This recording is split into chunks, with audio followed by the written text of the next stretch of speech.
ची अंतिमतः घोषणा करण्यात आली आहे। संजय केनेकर, दादाराव केचे आणि त्यासोबतच या 3 उमेदवारांच्या नावावरती भाजपकडनं घोषणा करण्यात आली। आपल्यासोबत दादाराव केचे आहेत। विधान परिषदेमध्ये तिकीट मात्र मिळालं नाही, विधान परिषदेमध्ये पुनर्वसन झालंय।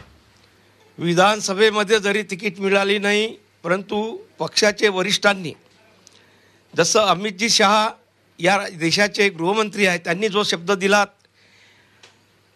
पक्षाचे मुख्यमंत्री देवेंद्रजी फडणवीस साहेब यांनी शब्द दिला आणि या राज्याचे सन्माननीय अध्यक्ष बावनकुळे साहेब यांनी जो शब्द दिला त्यांनी काटेकोरपणे पालन केलं आणि माझ्यासारख्यावर सामान्य कार्यकर्त्यावर विधान परिषदेची ही जे उमेदवारी आहे ते घोषित केल्या गेली, त्यांचं मी पहिल्यांदा अभिनंदन करतो, आभार मानतो।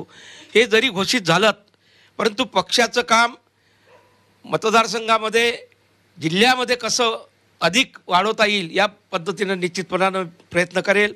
येणाऱ्या मग लोकसभा असो, विधान परिषद असो, विधानसभा असो की जिल्हा परिषद असो, पंचायत समिती असो, नगरपंचायत असो की नगरपालिका असो, ह्या सर्व निवडणुका एकतर्फी निवडून आणण्याचं ध्येय माझं निश्चितपणानं आहे आणि त्या पद्धतीनंच मला ही जी उमेदवारी दिल्या गेलेली आहे विधान परिषदची, पक्ष मजबूत, संघटना मजबूत करणे हेच माझं दृष्टी आहे, हेच माझं ध्येय आहे। यातूनच पक्ष अधिक मजबूत करण्याचं कार्य मी 100% करणार। धन्यवाद।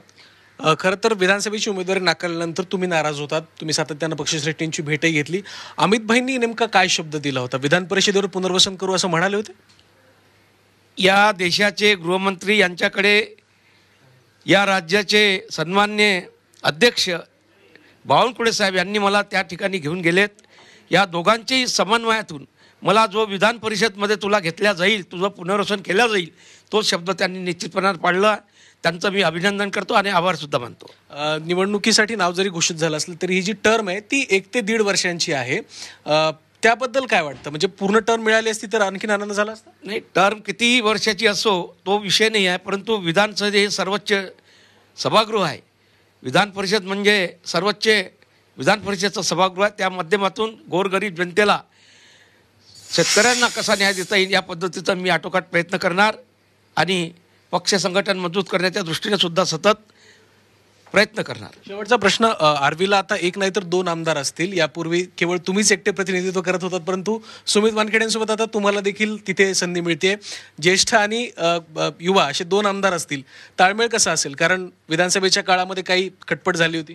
कोणतीही खटपट झालेली नाही। आमचा समन्वय, सुमित वानखेडे आणि मी दोन्ही पक्षाचे हित साधणारे लोक आहेत। पक्षाचं हित मोठं करणे, पक्ष मजबूत करणे हेच आमची दृष्टी राहील, हेच आमचं ध्येय राहील। खूप धन्यवाद। ते होते दादाराव केचे, ज्यांनी विधान परिषदेची उमेदवारी मिळाल्याबद्दल पक्ष नेतृत्वाचे आभार मानले। त्यासोबतच आर्वीमध्ये देखील 2 आमदार असतील आणि ते दोघं सुद्धा एक दिलाने सोबत समन्वयानं काम करतील असा विश्वास सुद्धा व्यक्त केला। व्हिडिओ जर्नलिस्ट श्रीनिवास सह मी ओम देशमुख, झी मीडिया, मुंबई। शेतकऱ्यांना न्याय देण्याचा प्रयत्न करणार असल्याचं दादाराव केचे यांनी म्हटलेलं आहे। पक्ष संघटनेवर भर देणार असल्याचंही त्यांनी म्हटलेलं आहे। विधान परिषदेच्या 3 जागांसाठी भाजपनं उमेदवारी घोषित केलेली आहे।